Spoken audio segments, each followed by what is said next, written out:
Hey guys, back at it again. Mission submission episode number 5. We're putting in work, guys. This is great. This is good news. I'm actually being very active on here. So let's get it going, guys. Here we go. 3, 2, 1, go. So it looks like we got Mr. Charlie here. Kimura! And as soon as Kimura shows up, she goes. So here we go. Kimura mindset here. Kimura is great, man. It's a great form of control and a form of finishing as well. So that's what I've been kind of working on, especially in Nogi. Nogi is top tier. That is like one of the top S tier grips for Nogi. So, all right, here we go. I feel a little more confident because it's like, okay, I'm very familiar with this. So as you can tell, I get a little more active with this one, just by the fact that it's Kimura. It's a Kimura. It's what I like looking for. From the bottom and on the top. So I got myself an X guard here. He tries to roll over. I'm keeping my hooks nice and tight to make sure he doesn't maneuver himself. I keep one of his legs up, so whenever we scramble, it'd be a little quicker for me to get up versus him getting up because I have that leg. I decide either I go left or right. I decide to go into the limbs. I pin that bottom leg with my shin, and I commence a bit of leg riding. So I pin there. I'm pinning his far hips with my hands, and now I'm trying to look for some kind of upper body grips. He's doing a great job with his bicep ties and just allowing me to get chest to chest here. But again, it's gravity. He will get fatigued over time. But again, name of the game, Kimura. I gotta start moving. So I go into my mount position here. Now let's see. Now I forgot what I was doing in this roll here. So I went ahead and pinned him. He tried to kip escape. I'm thinking, okay, there's his arm. Once it passes the center line, especially when you guys are in the mount position, you guys are gonna have to have exposure to their back, which is good. So we got ourselves a gift wrap here, a little bit past the holidays, so we gave him a belated gift here. Boom. I'm pinning. Yeah. What are we doing? Oh, I went for a triangle. Oh, snap.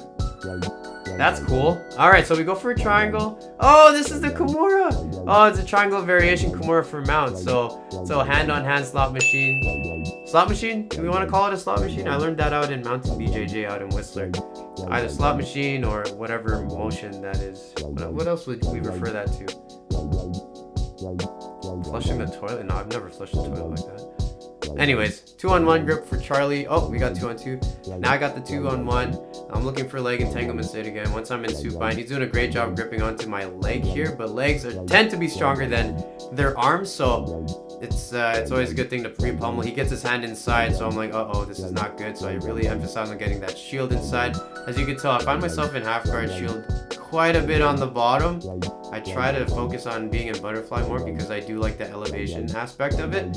But now Charlie's slicing his knee through actively. I got ourselves a lower leg shift here. I build up to an elbow. Let's see if I build up to a knee. Again, I get guillotine. Oh, I should have committed to that. So I got myself an underhook. He doesn't like that. He tries to pin my top arm down. He finds his own underhook. But that, in doing so, that gives me a lot of space. So now I'm focusing on, okay, I'm framing him with my knee shield. Let me see if I can get my bottom leg out. Oh, wait a minute. Kimura grip. Swing on over. And now we somewhat have some kind of attack in this position. So from here, I'm like, okay, what if I shoot an arm bar?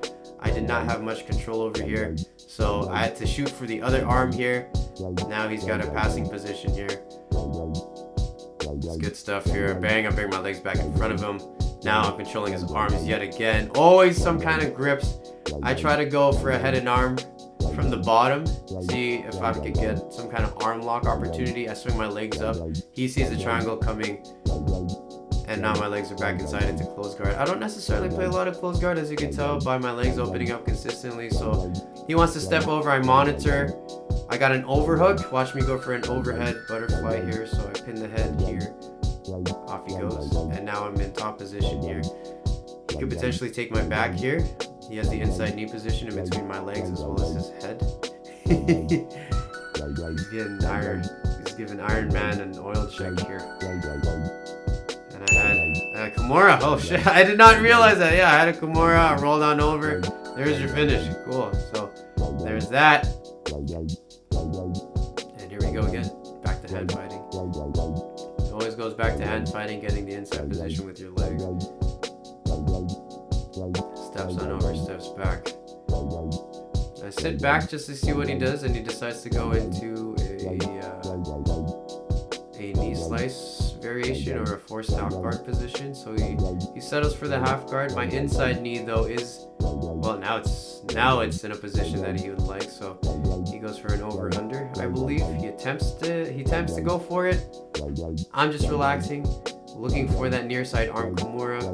No luck. His foot is right over there though, so I'll go ahead and elevate it just enough to pass it over. Get my own leg entanglement. He grabs my own leg. Underhook. Back take is here potentially. So check that butterfly on that double butterfly on that far side, the next butterfly. So it might give him a bit of difficulties in terms of him maneuvering, but now my back is just inches away from getting off the floor and getting his back. So I go for like a false claw here, shoulder grip here. I try to get my hips higher. Boom, I swing under. His hips was high enough. I established the back, and that was the end of the roll. Thanks guys, that was my Kimura episode. Hope you guys enjoyed. Hope you like and subscribe for some more. Moving on to the next episode. See you guys soon. Bye.